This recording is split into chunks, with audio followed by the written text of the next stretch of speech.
con nuestra queridísima invitada y amiga Alicia Liós, psicóloga, psicoanalista.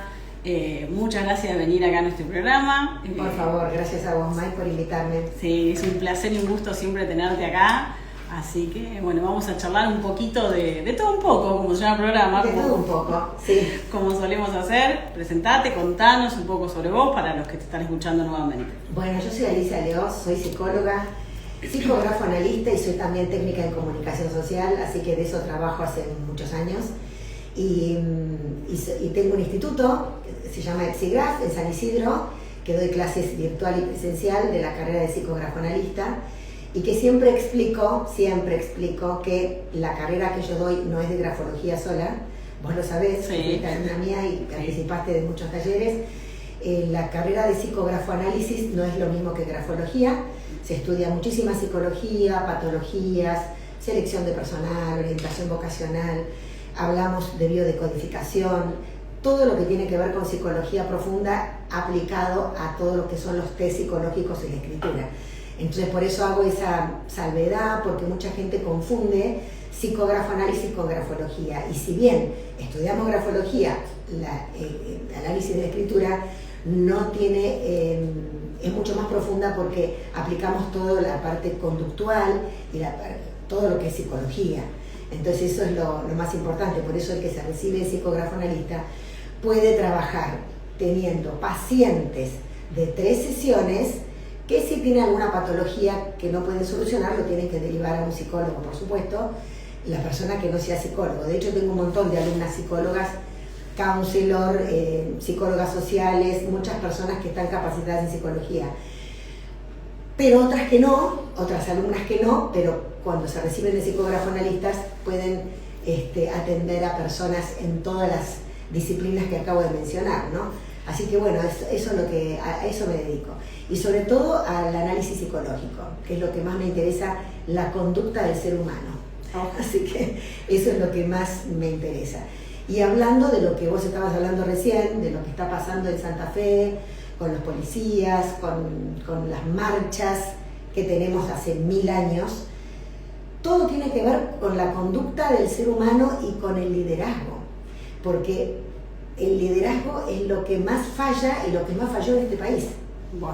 Una de las cosas que más estudiamos también en la carrera, sí. ¿No? El liderazgo. Yo estoy terminando un nuevo libro, viste que yo escribí ya 2 libros. Sí, los tengo. Uno que es La huella escritural y el otro que es todo lo que tiene que ver con la parte grafológica. Y ahora estoy terminando un libro de selección de personal, porque también me dedico a eso, a hacer selección de personal para empresas, o sea, los psicotécnicos. Sí. Y estoy terminando un libro de esta disciplina y casualmente lo que más hago hincapié es en el liderazgo. Que muchas empresas te piden, por ejemplo, que la persona sea buen líder, pero en realidad no saben lo que es ser un buen líder. Qué buen punto que estás tratando, porque a veces, yo he estudiado también esta carrera, ¿no? Aprendés muchísimo, más allá que también mi laburo y mi profesión, por ser abogada, aprendés quién te está mintiendo, quién no, empezás a sacar un montón de cosas, pero con esta carrera obviamente me dio mucha más capacidad en la parte, como decimos, psicológica del ser humano y la parte de líderes, que es muy importante, porque yo a veces veo en las empresas con las que trabajo, con muchas, y veo quién se quiere creer líder y decís, y no sería ese tuyo tu papel, ¿entendés? Porque si algo aprendí, que lo aprendí obviamente con vos estudiando, líder se nace. El que es líder nato se nota de acá a, no sé, a mí muelle, ¿me entendés? O sea, lo ves. El otro día me dijo un gerente de una empresa de las que trabajo que las personas tienen que aprender a ser líder. Y yo discutía con él y le decía, no se aprende a ser líder. Líder es lo que vos acabas de decir, es innato, pero también el liderazgo se aprende en la familia. En realidad todo lo aprendemos en la familia, porque las bases fundamentales son de donde nacimos y quienes nos criaron. Pero el liderazgo se aprende en la familia. Yo, por ejemplo, una de las cosas que hago en la entrevista laboral, en el psicotécnico, los primeros 15 minutos es una entrevista para conocer a la persona. Luego les tomo todos los test para ver si es una persona que se motiva, si puede motivar a los demás, todos los test correspondientes y aparte la parte emocional. Pero esos 15 minutos que son la primera entrevista, la primera parte de la entrevista, yo veo cómo se relaciona con los referentes parentales. Aunque parezca algo obvio, que nadie se dedica a fijarse en eso, en los psicotécnicos, me interesa mucho cómo fue y cómo es la relación con los referentes parentales, con quienes lo criaron, ya sean los abuelos, los padres, los tíos, quienes lo hayan criado. Por eso hablo de referentes parentales. Y el liderazgo se aprende en la familia.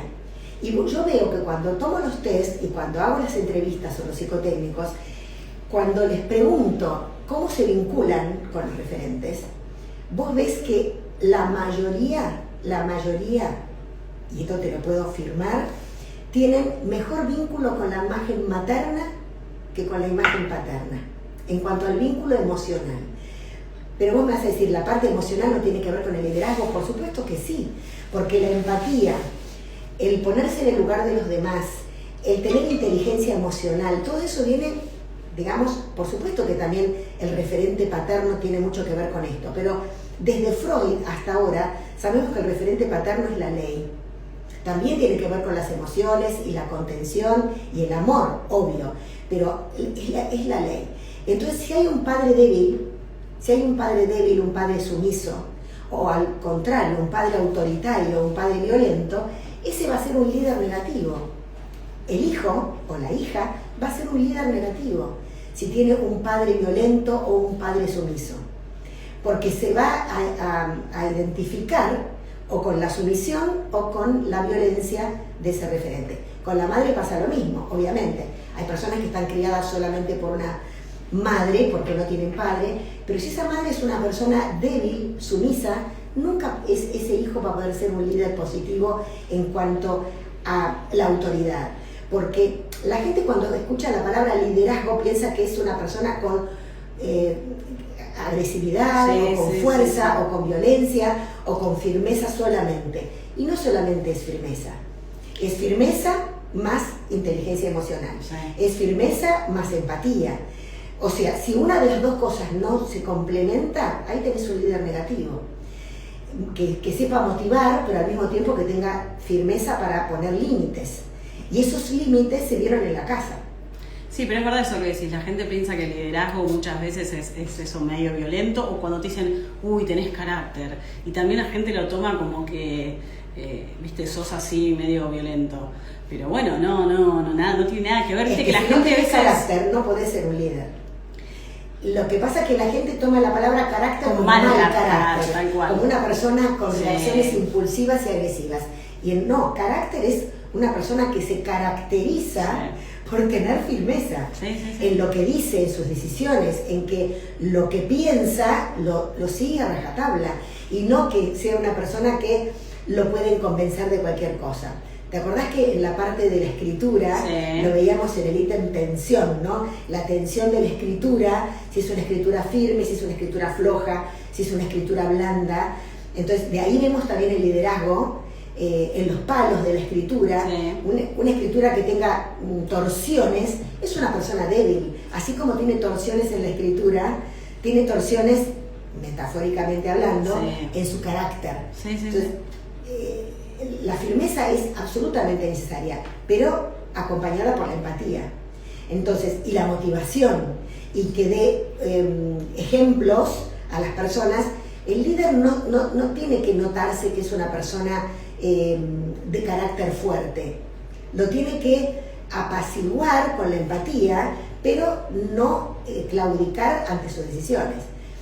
Y hoy el liderazgo en los gobiernos, el liderazgo en todo esto que está pasando en la policía, hablando de lo que pasa en nuestro país, el liderazgo es lo que más falla, porque se pone de gerentes o de jefes o de directivos a personas por amistad, por política, pero eso pasa en por conveniencia. Eso es muy puntual y está bueno lo que decís, porque yo te vuelvo a repetir, trabajo con muchas empresas y veo gente que cree que es el líder, o me toca desde parte mía de abogada, ¿no?, verlo, y creo que el gran falla que tiene Argentina es que ponemos a puestos amigos, porque bueno, obviamente políticamente me sirve, y yo me canso de ver gente inútil, porque la verdad, sinceramente, hay gente que es inútil, no sirve literalmente para nada, y cuando digo de verdad para nada es para nada, en puestos, en empresas, en política también. O sea, por eso yo creo que Argentina tiene un gran problema tan estructural en los puestos que está ubicado, en dónde nos ponen a las personas, o ponemos al amante o ponemos a la hija de... Ahora, capacidades, liderazgo, nunca. Es que está entonces lleno... ahí creo que es la gran falla de cuál tenemos el país y a lo que llevó totalmente el país a estar como está. Exacto, se pusieron gerentes, Sí. hablando de los gerentes de la pobreza, ¿no? Sí. Pero gerentes en las empresas, gerentes en el gobierno, gerentes en los municipios, que son puestos a dedo, Sí. porque son familiares, como dijiste vos, hijos de, el hermano de, Amante de... amante está lleno de amante de. La justicia también, me dices, ay, Bueno, y que son lo que personas es estar con el juez. que no solamente no tienen capacitación y no tienen liderazgo para nada, porque son personas que, a ver, te regalo este puesto para Sí. que tengas un trabajo. Sí. Y yo lo veo en las empresas, ni hablar del narcisismo, está lleno en las empresas de narcisistas Sí. y psicópatas. Sí. O sea, personas que no pueden tener gente a cargo, No. pero están puestos a dedo. Y vos fíjate que cuando a mí me mandan para hacer un psicotécnico, de gerente para abajo hago psicotécnicos. Gerentes, supervisores, jefes. Directivos, ninguno. Porque los directivos son todos puestos a dedo. Sí. ¿Entendés? Yo cuando, primero en las empresas que trabajo, como vuelvo a repetir, veo a los directivos que son con los que veo juntos y un montón de cosas, y veo sus firmas y veo sus cosas y digo, ¡ah, mi vida! ¿Qué haces acá? Y después te enterás, obviamente, puse a este, puse al otro, es el sobrino amigo mío, y sí, obvio. Por eso creo que también la gran falla que tienen las empresas en general, hoy que se está tocando también una reforma laboral, ahí también podés decir, ¿qué tiene que ver? Todo tiene que ver con todo. Todo tiene que ver. La gran falla es que ponemos a gente que no está capacitada para el lugar que tiene que ir. Entonces, es así. Y ahí bájalo desde arriba lo que es la política hasta todo lo que es. Por eso te decía hasta que que los te atiende el directivos, kiosco, claro. ¿me entendés? Porque vos tenés que saber vender. Sí. Si vos me pones a alguien que Exacto. despacha y que no sabe vender, y no va a Claro, funcionar. claro. Bueno, y hablando de la venta, que de vendedores también hago muchos psicotécnicos. Personas que no tienen iniciativa, que no tienen, pero bueno, las toman porque les pagan poco, las toman porque, a mí me pasa, por ejemplo, con toda la influencia que hemos tenido de las personas que han venido de otros países, ¿no? No quiero discriminar porque no es la idea, pero por ejemplo, gente que ha venido de todos los países limítrofes, Sí. todos, y cuando les haces el psicotécnico te dicen soy ingeniero, y no son ingenieros, han hecho por ejemplo un secundario industrial, Claro, y sí. te dicen que son ingenieros. ¿Qué pasa? En las empresas los toman porque les pagan la mitad de lo que le tendrían que pagar a un argentino Con título. con título Ujú. capacitado. Sí. ¿Entendés? Entonces, eso es lo que pasa. Por conveniencia, por pagar menos, se toma gente que no está capacitada y que tampoco tiene liderazgo. Porque para ser vendedor también tenés que tener liderazgo. Desde arriba, para ser una maestra tenés que tener liderazgo. Para trabajar en la radio tenés que tener liderazgo. Porque liderar es motivar, liderar es tener empatía, liderar es tener firmeza en las decisiones, liderar es dar el ejemplo para que los que están trabajando con vos sigan tus ideas, para tener poder de convicción, pero en algo positivo, y todo eso no lo tienen, porque están puestos a dedo, o puestos por conveniencia. Sí. O sea, le pago poco, entonces lo tomo. Entonces, desde un repositor de un supermercado hasta un directivo, hasta una ordenanza de un edificio, tiene que tener liderazgo, porque siempre tiene que liderar algo. Ujú. Pero bueno, lamentablemente eso no se respeta en la mayoría de los casos. Entonces cuando vos haces un psicotécnico y le decís, mira, esta persona no sirve para este puesto, tal cual. pero no, lo tenemos que tomar porque es el primo de, o viene recomendado de, o porque me conviene porque es un senior, le pago poco. Entonces bueno, ahí no va a funcionar tu empresa como querés. Pero lamentablemente es así. Y en esto que está pasando ahora, casualmente, Sí. el tema salarial de los vemos policías. que no hay liderazgo. No. Y no quiero hablar de personas ni de nombres, sí. pero en realidad acá no hay liderazgo. ¿Cómo puede ser que esté pasando lo que esté pasando? Bueno, pasa que en ese sentido, como estás hablando vos del liderazgo, ¿cómo puede ser que hace años y décadas viene pasando en Argentina, viene pasando? ¿Por qué? Por esto puntual que estamos haciendo, por esto puntual, perdón, que estamos haciendo, que estamos diciendo, que estás explicando vos, el tema del liderazgo, de quién pones en cada lugar. A mí me pasa que a veces lo hablo con amigos, ¿viste? O te vas con amigos o colegas o lo que sea, que llega un momento que decís, y un poco uno se cansa de ver tanta gente inútil en puestos que decís, no arranca para nada, ¿viste? Pero la verdad es esa. Sí. Vos decís, no, bueno. Y también yo me río mucho porque a veces cuando hay asambleas en determinadas empresas, así como abogada, tengo que ir. Y obviamente, a ver, están... la oratoria que tienen es para el estilo de gente que quieren ir y bajar el mensaje que quieren dar, ¿me entendés? Entonces yo en el fondo me río porque digo, esto es filosofía barata y zapato de goma. Claro, claro. Entonces yo digo, es más, cuando me quedo con determinadas personas de los grupos directivos, le digo, ¿en serio se creyó en esto que estás diciendo? Yo me entro a matar de risa. Claro. Pero bueno, porque veo el juego psicológico que hacen, ¿entendés? El de no así, juntos y todo ese, que a veces yo te juro que obviamente no me puedo reír, pero en el fondo me estoy matando de risa, porque se ven las jugadas y se ven los hilos, por lo menos yo los veo, de todo lo que están armando. ¿Para qué? Para mantenerse en esos puestos, para no dejar entrar a determinadas personas, toda una cosa muy psicológica. Está bien, yo tengo la capacidad, por suerte y gracias a Dios, de haber estudiado, de no sé si por mi profesión, más la que también tengo que, soy psicoanalista y qué sé yo, digo, le ves el juego a la gente, por lo menos yo le veo los hilos del juego, entonces digo, yo no puedo creer ¿y cómo no vas a tener todos estos problemas que tenés si las cabezas o la cabeza de ahí anda para abajo y la verdad que teclea, pero malísimamente mal. Claro. Entonces vos decís, che, la verdad que esto es...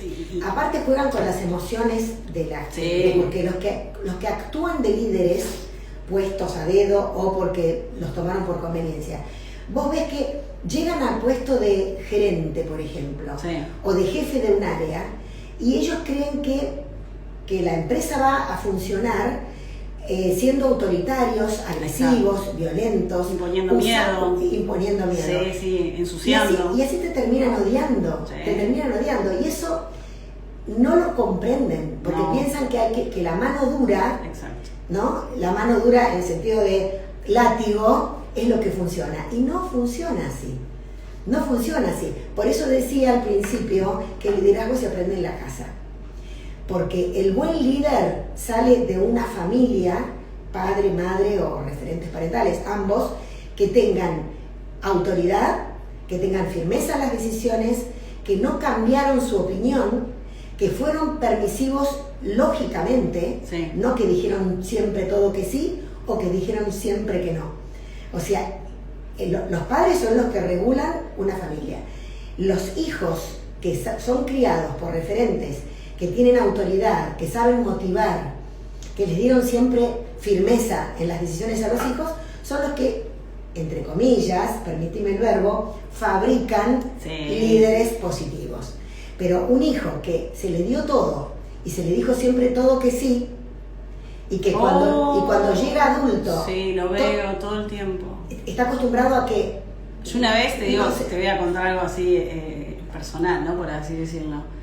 En una empresa le dije a uno, mira, ahí tenés el ejemplo, no puedo decir la palabra porque no se dicen más las palabras. Este es el típico que le dieron todo y no llegó a nada en la vida. Mira dónde está. Un inútil.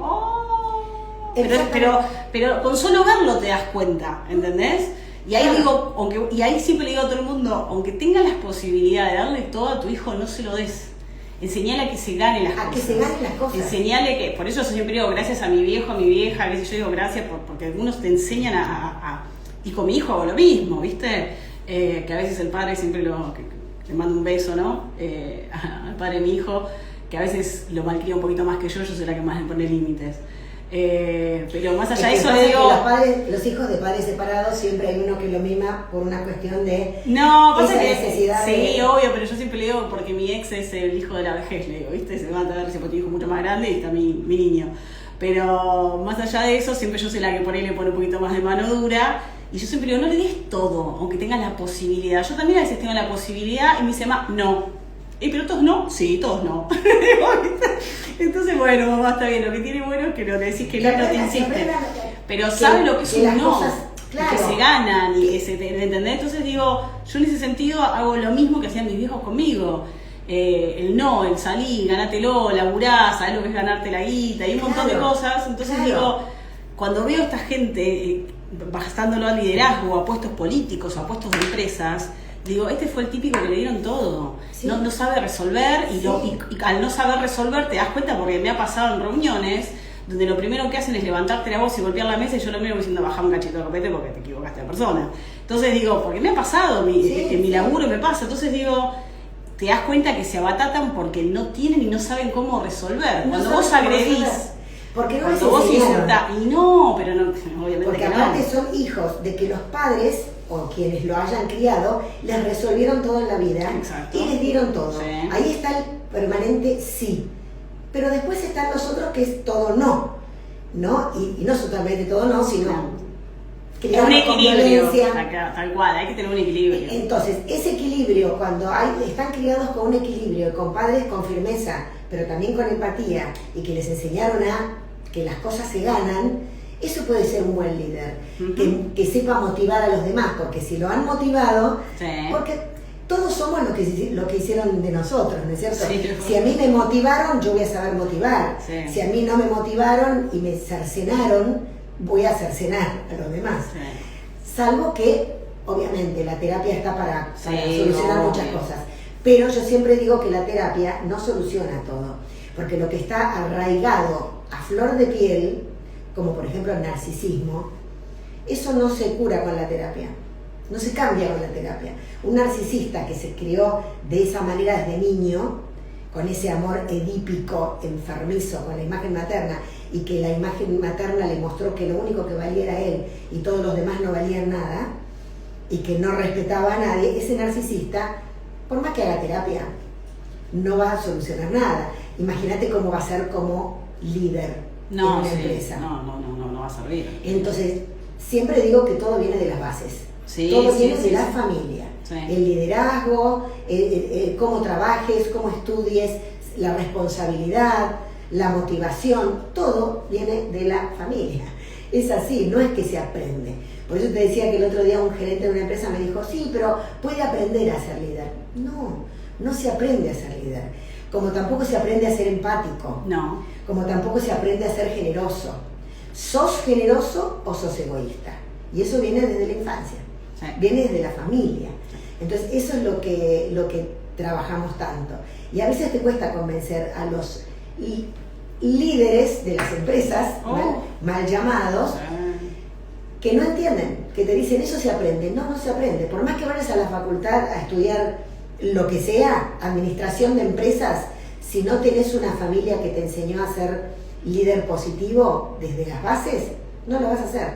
Por más que sea ingeniero, lo que sea. Sí, sacando el título, obviamente. Sí, estoy en los estudios. Porque la gente cree que yendo a la facultad, por supuesto que en la facultad te enseñan la disciplina que vas a ejercer, pero hay cosas que no se aprenden. No, nada que ver. Yo siempre digo, y con este ejemplo es como decir un corte si seguimos, siempre digo que a mí lo que me enseñó tribunales, taconear tribunales, no me lo enseñó la facultad. Claro. Olvídate. Lo que aprendés no te lo da la facultad para nada. Vos salís siempre es una jungla y aprendí muchísimo. Y tuve suerte de encontrarme con colegas que hoy son amigos y muchos más grandes que yo y que me han enseñado un montón.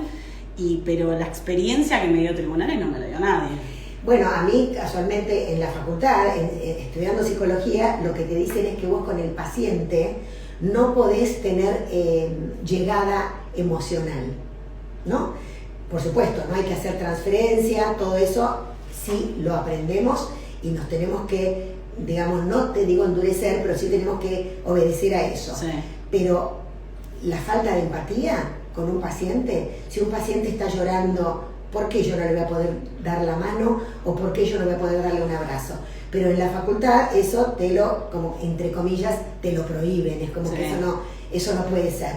Y yo nunca obedecía ese librito, porque cada uno después cuando se recibe y empieza a trabajar de su profesión, tiene que actuar con cómo siente también, sí, obvio, sí. Y cómo ve a cada persona, porque además todas las personas somos diferentes. Sí, obvio que sí. Bueno, vamos a ir un corte, así después venimos con tema de rúbrica y Argentina y todo lo que a mí me encanta, obvio.